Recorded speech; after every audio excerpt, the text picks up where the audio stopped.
the Saints are bringing in or brought in already Marquez Valdes-Scantling. He came in, I believe, yesterday for visit, working out today.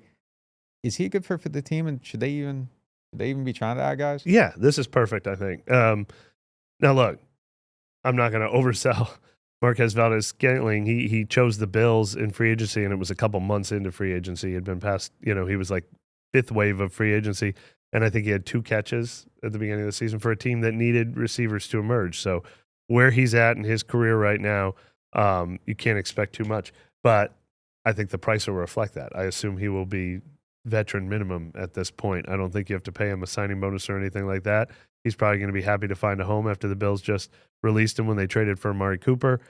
But he's a professional. He's a big-bodied receiver, which we've talked about. 6'4", I think, yeah. 6'4", 206. He doesn't play like Michael Thomas, though. He's actually more of a downfield threat and has been in his career. But he is a big-bodied receiver, and he's just a professional receiver. I mean, he just caught a touchdown in the Super Bowl for the Chiefs last year against the 49ers. He's been a huge playoff guy. He's caught 40 passes, I think, last year and 60 passes the year before. Am I looking at targets? I'm trying to remember. I had that open a second ago.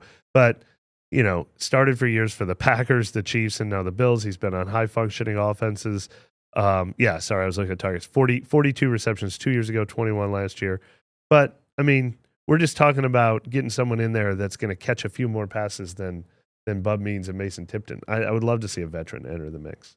He feels like the plus version of like a Callaway, kind of maybe. But I just think Callaway was always one of the young, unproven guys. Like I bet this guy runs professional routes. Like you know there's what I mean? There's like the freemium product and the premium product. Like he feels like the paid version of Callaway, kind of a little bit. Like I don't know.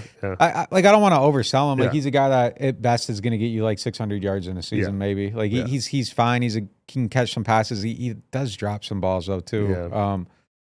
Unfortunately, right. I mean, all the things I just said about him, I kind of was saying about Cedric Wilson before, and we've seen that has amounted to absolutely nothing. But that's just the dire straits that they're in right now. Like, give me an actual pro caliber number 3 receiver to add to this mix right now. Although getting Olave back it was a lot worse without Olave than it is right now.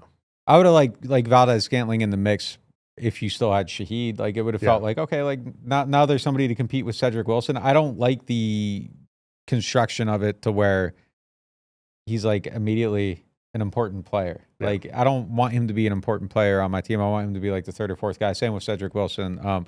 That's why A.T. Perry not working out was like such a devastating thing. And I think they put too much weight on that. Like it was just too much. Like they were betting on him being the 3rd guy. Like Cedric Wilson was never supposed to be the 3rd guy, and then he ended up being it. A.T. kind of dropped the ball there, and that's how it played out.